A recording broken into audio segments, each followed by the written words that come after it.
Bismillahirrahmanirrahim. Assalamualaikum warahmatullahi wabarakatuh.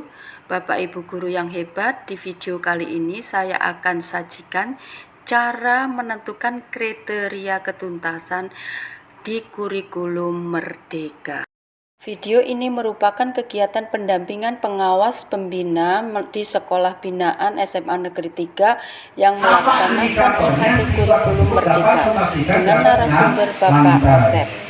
Kata bapak gurunya, satu, gerakan lengan, yang kedua gerakan lehernya bisa digerakkan, bagian belakangnya, umumnya yang ketiga gerak lanjutan, misalnya begitu.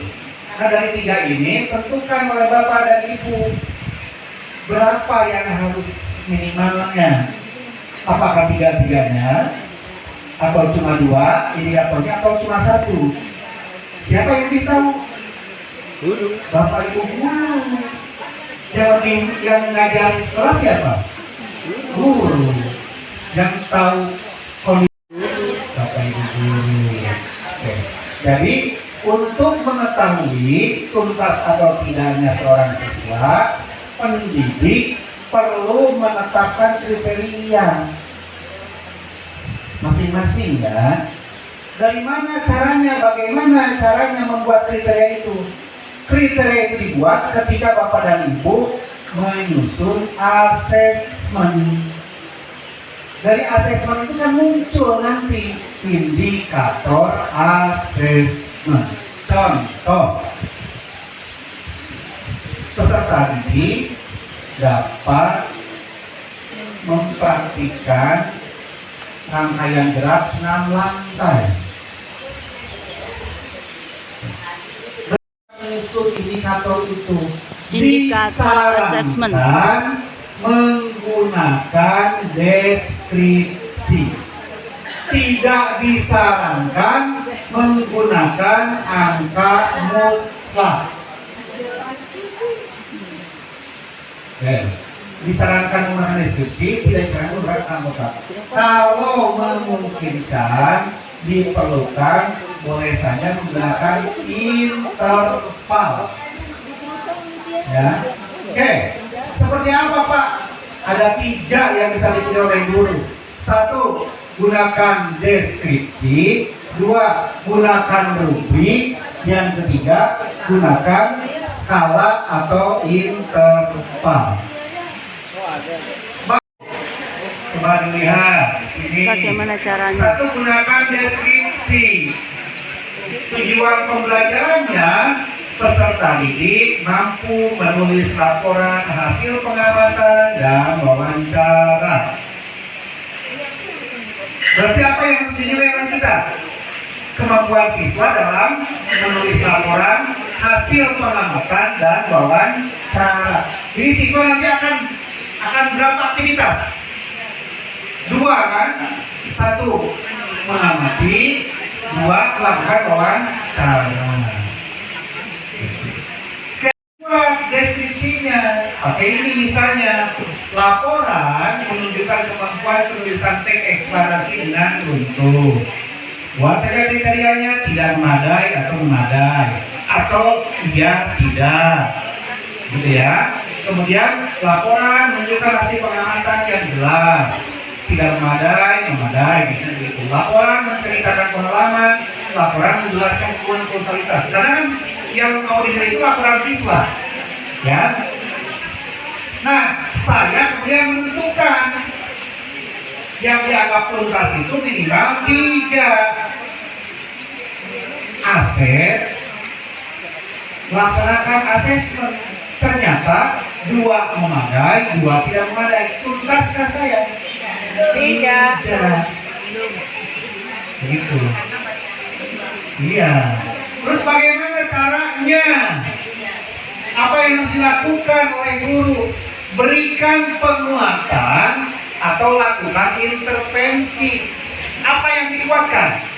Apa yang diintervensi? Indikator yang belum tuntas. Kapan melakukannya? Ada 3 cara. Satu, lakukan langsung di dalam kelas dengan cara mengelompokkan yang belum tuntas dan yang sudah tuntas. Siapa yang melakukan penguatannya? Kita sendiri sebagai guru. Alternatif satu. Alternatif yang kedua, sama juga dengan alternatif satu, melakukan pengelompokan, tetapi dibantu oleh guru yang lain, disebutkan kolaborasi.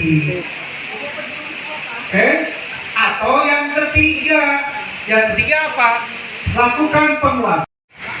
Sampai sini clear? Belum tuntas, dia naik kelas. Mungkin saja, tetapi sering saya katakan, hal itu seperti menepuk air di gelang terpercik muka sendiri. Kenapa? Apa artinya? Berarti proses penguatan ketika di kelas 10 tidak berjalan secara baik.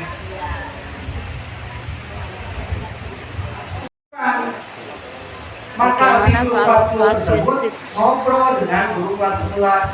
Mohon maaf, itu anaknya kan sakit. Kan bisa jadi begitu ya? Susah diberikan penguatan juga, dia tidak mampu hadir karena jarang di sekolah. Ada PP ke-10 yang belum tuntas, maka nanti guru selanjutnya yang harus membantu menuntaskan. Dengan 3 cara tadi. 1. Dikelompokkan dalam kelas oleh sendiri. 2. Dikelompokkan dalam kelas dibantu oleh guru yang lain. Yang ketiga, dikuatkan di luar dan pembelajaran. Tidak mungkin. Jadi ketika formatif, coba lakukan. Bisa jadi anak itu ketika formatif dia tidak bisa ketika menulis PG, mungkin akan bisa ketika ditanya lisan. Mungkin akan hebat ketika presentasi. Mungkin akan hebat ketika role playing. Mungkin akan bagus ketika menceritakan, mungkin akan bagus ketika membuat produk. Orang mereka tahu tuh, anak itu punya kemampuan yang berbeda. Kemampuannya. Teaching at the right level. Siswa belajar sesuai kemampuannya. Pasangan kurikulum merdeka memang diferensiasi lebih. Pasangan kurikulum merdeka memang teaching at the right level. Kita fokus dulu ke sini ya. Oke, urusan membuat deskripsi sudah paham? Tidak wajib menggunakan kata memadai, tidak memadai ya? Tidak wajib. Boleh ya, tidak. Sip? Oke, kalau begitu. Saya lanjut yang kedua. Yang pertama. Deskripsi. Yang kedua, menggunakan rubrik. Bagaimana caranya? Lihat lagi di sini.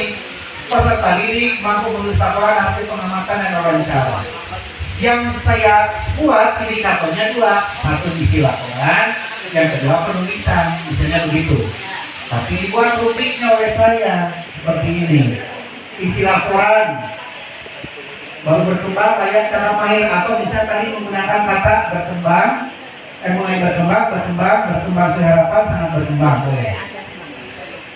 Nah, Bapak dan Ibu berarti harus membuat kalimatnya. Anak yang baru berkembang, isi laporannya seperti apa? Anak yang layak itu seperti apa? Anak yang cakap seperti apa? Anak yang main seperti apa? Itu yang membuat kata-katanya. Misalnya untuk penulisan baru berkembang, belum menggunakan tanda baca dan huruf kapital atau yang besar tidak digunakan secara tepat. Naik lagi nih, sebagian tanda baca sudah terlihat, misalnya naik lagi sebagian besar, naik lagi semua tanda baca. Nah, kan bisa begitu. Jadi tentukan jenis rubriknya oleh Bapak dan Ibu. Sudah terbayang bedanya rubrik dengan deskripsi? Banyak ya. Yang Sama ketiga. juga, Bapak dan Ibu misalnya disepakati begini. Ini tidak wajib 0 sampai 40, tidak wajib. Ini hanya contoh. 0,40 belum mencapai ketuntasan remedial seluruhnya. Misalnya. Bapak boleh membuat begini 0 sampai 70 misalnya. Boleh begitu. Nah misalnya siswa PG soalnya buatnya sama. Betul 16. Berarti 16 dibagi 20 sama dengan 80%. Nah 80% ini nanti masuk kemana? Oh di sini sudah mencapai ketuntasan, tidak perlu remedial. Semua selesai. Ya, Kalau dia mengerjakannya selesainya benar 10, berarti berapa persentasenya? 40. Berarti apa? Lihat di atas 60%. 10% tugasan, remedial di bagian yang diperlukan. Berarti remedial yang 10 tadi.